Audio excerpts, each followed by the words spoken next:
ഈശോയിൽ ഏറെ സ്നേഹമുള്ളവരെ, പാപം ചെയ്യാത്ത മനുഷ്യരില്ല. എന്നാൽ പാപികളുടെ സുഹൃത്തായ ഒരു ദൈവമുണ്ട്, യേശു. 5 ഭർത്താക്കന്മാരെ ഉപേക്ഷിച്ച് 6മതൊരുവൻ്റെ കൂടെ താമസിച്ച സമരിയാക്കാരിയെയല്ലേ യേശു ആദ്യത്തെ മിഷണറിയായി തിരഞ്ഞെടുത്തത്? കൊടും കുറ്റവാളിയായി കുരിശിൽ തൂക്കപ്പെട്ട നല്ല കള്ളനോട് പറഞ്ഞു, അനുതപിച്ച നിമിഷത്തിൽ നീ നിന്നോടുകൂടെ പറുദീസായിൽ ആയിരിക്കും.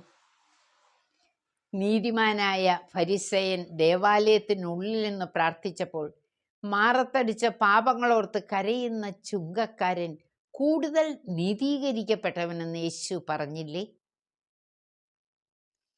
വ്യഭിചാരത്താൽ പിടിക്കപ്പെട്ട് കല്ലെറിയാൻ ഓടിക്കുന്ന സ്ത്രീ യേശുവിൻ്റെ പാദത്തിൽ വീണപ്പോൾ യേശു അവരോട് പറഞ്ഞു, നിങ്ങളിൽ പാപമില്ലാത്തവൻ ആദ്യം അവളെ കല്ലെറിയട്ടെ. അവളോട് പറഞ്ഞ വാചകം നമ്മോടുകൂടെയാണ്.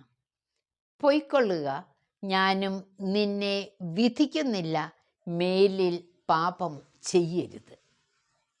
ഈ സന്ദേശം അനുതാപത്തിൻ്റെ കൃപ അനേകരിൽ നിറയ്ക്കട്ടെ എന്ന് പ്രാർത്ഥിക്കുന്നു. നമ്മുടെ ഓരോരുത്തരുടെയും ജീവിതം ധന്യമാകാൻ, കൃപ നിറഞ്ഞതാകാൻ നമ്മുടെ പശ്ചാത്താപവും ഏറ്റുപറച്ചിലും സഹായിക്കും. ആമേൻ.